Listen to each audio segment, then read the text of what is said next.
Is this where the battle over the EU was won and lost? In this white, working-class, ex-mining town, voters came out in force on Thursday with a turnout of over 70%. If voters here were ever on the fence on Europe, they weren't going to be persuaded by their MP. The beast of Bolsover, Dennis Skinner, was one of only 2 of our Labour MPs in the region to back Brexit, and his constituents followed suit, with over 70% opting to leave. I want to stay British, and that's all I did it for. I want to be British. The reason I voted out was because Dennis Skinner said to vote out. I just want us to get back to making his own steel, because we make the best steel in the world at Sheffield.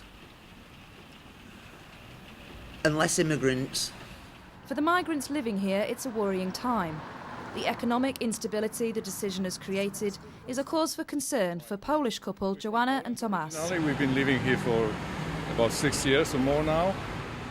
We're quite concerned of the results because it's more fear than enthusiasm. That's what we feel here. And yeah, we're concerned of the future. I'm a nurse, so I have some concerns about my position here, but I hope my agency look after me because I know that this market needs nurses, but if not, probably I have to come back. On to Mansfield, a town where the Leave vote was amongst the highest in the country. Here, concerns over immigration and the strain on public services led many to vote out. Unlike in Bolsover, the Labour MP here was firmly in the Remain camp.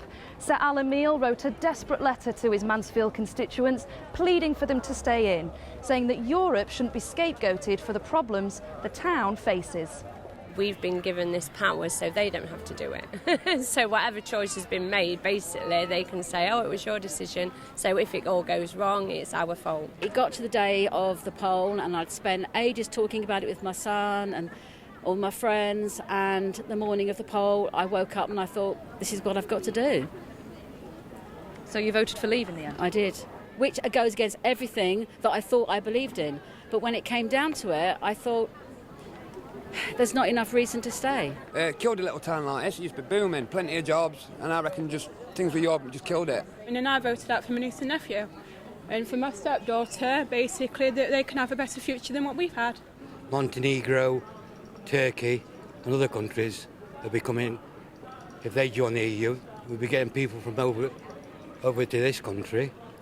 So will that 6 billion go up to 8 billion, 10 billion to subsidise them countries?